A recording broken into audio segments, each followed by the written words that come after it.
Katie Minus is a mom of 3. Her oldest is 5, and so a visit from the tooth fairy is soon approaching. I think the first tooth is a big deal, so I'd probably give like $1. And then I'd go to change. It's all right if they follow along. Stephanie White also has 3 kids, but they're older, so no more under-the-pillow payments are provided. But she clearly remembers there was no set tariff for teeth. It varied depending on what was available, what our tooth fairy had on hand. A great system, and one I may need to follow, because when telling both about my daughter's recent tooth loss and her $5 bill gift... Whoa. You do you. Yeah. It was clear I needed some guidance, so I brought in mom and financial expert Denise Kaiser. You've had the tooth fairy come and visit. Yep. What's a good range of money to provide, or is there a range of money to provide? Well, I think the most important thing is to remember to leave something, right? Right. There were several occasions where mom forgot to, show the tooth fairy where my son's room was, and he woke up with nothing. He was not happy. And she isn't the only one. In fact, the most recent Delta Dental survey shows 56% of the time the tooth fairy forgot to pick up the tooth on the first night. Yay! But what the survey also showed is that the average price paid for each tooth is now almost $5. Multiply that by the 20 baby teeth that'll fall out, and that's $100. A mountain of money for kids aged 5 to 8, and maybe the perfect time to establish financial awareness. And so after this, it goes through a processing thing. An assembly line of young Spartans sort, separate, and help fuse together a special mission for MSU's land grant goods. Grow organic herbs that are all locally sourced, ethically created, and turn them into 4 unique herbal tea blends. Alex Marks said the idea started in 2014. He and a handful of students, all living at MSU's Bailey Hall and studying environmental studies, started growing herbs just for fun. And no, not that herb, legal ones like peppermint, lavender, and spearmint. Well, this is all lemongrass. Abdullah Muhammad, another founding member, says the idea then blossomed into a small business, backed by numerous university leaders. But the plan was never to profit. One of our main goals is just empowering students and giving students that opportunity. That's because Land Grant Goods, MSU's first ever student-run business, is also a breaking ground for undergraduate students to learn how the business world really works. Marks and Muhammad are both graduating. So we can get this running. So they're teaching a team of 14 freshman interns how to run this earthly business, who will take over herb operations when they're done. So we're trying to train and educate and create the next generation of food activists and entrepreneurs. So it's an educational venture. We're not in it for the money. A rare business plan, but one providing amazing tea flavors and a future for many MSU students. Here for you in East Lansing, Jorma Duran, 6 News. For many addicts, jail cells are an all too familiar scene. The last place you would think to see an addict getting help is the first place they go in Macomb County, Michigan, a police station. For many, the missing key to getting help is the place where they've been locked up before. Heroin, crack, alcohol, benzos, anything. It started very young, you know what I mean? Nowadays, you have no clue what you're getting, and it gets to the point where the stuff stops working, and you're looking for that new thing that works. William Herms began using drugs more than 20 years ago, finding himself in and out of jail, until a certain program offered in Macomb County broke that cycle to give him the hope he needed. Today, he sits next to his sponsor, Keith Allen Meservey, also a recovering addict, talking about the program Hope Not Handcuffs and the hope it brings to them both. The success for me to give it back, to help somebody else, keeps me going the way that I'm going in sobriety. The day that I met Will is not the same person that's sitting right next to me right now. I mean, he definitely was at his bottom. The program is still very young, only beginning in February of this year.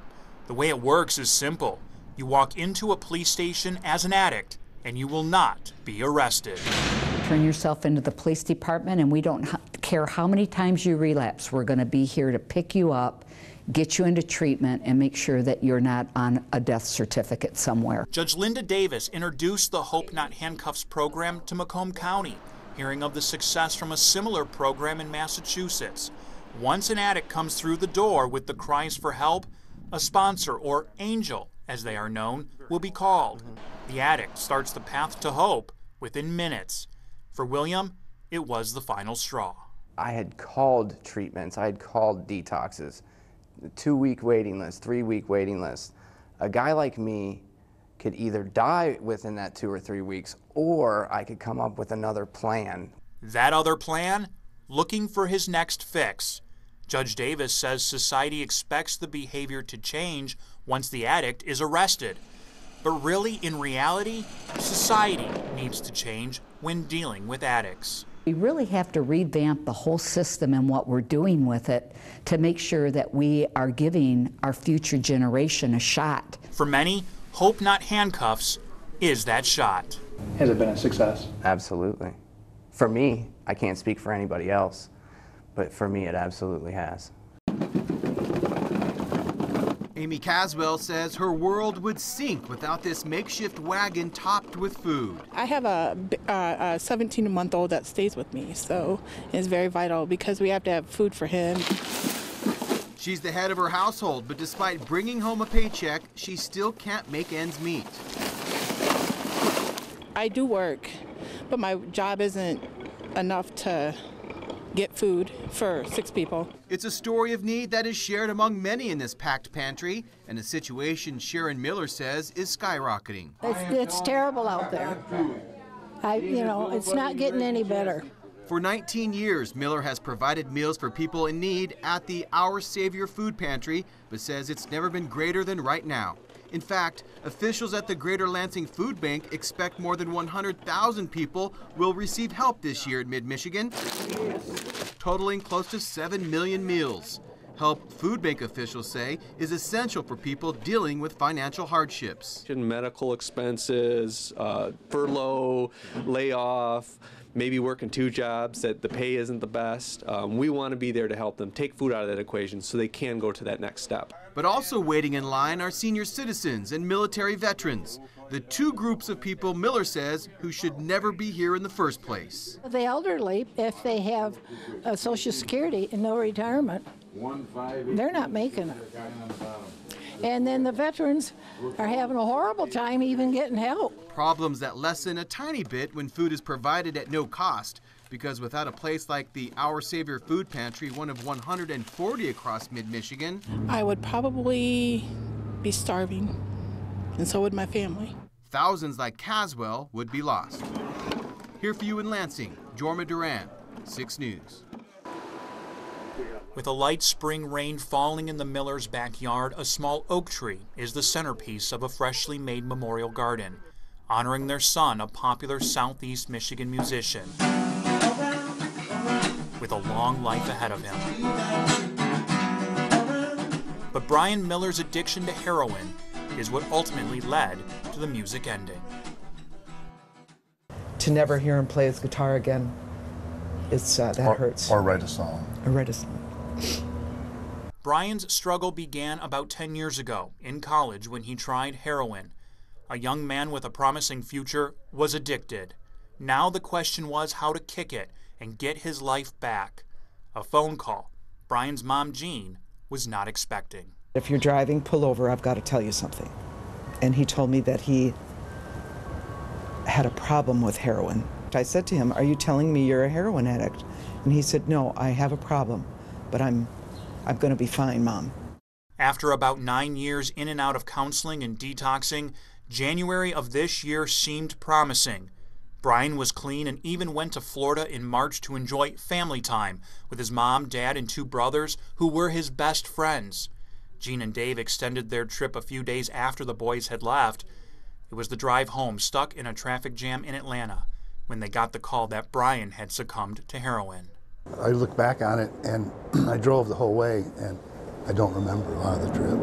We'll always have a piece of him right here in the backyard. For the Millers, they had lost all hope that day in March. But for others, in neighboring Macomb County, the program Hope Not Handcuffs is restoring hope to addicts. We keep arresting addicts, throwing them in jail, and the average addict will relapse within 72 hours to 30 days after release.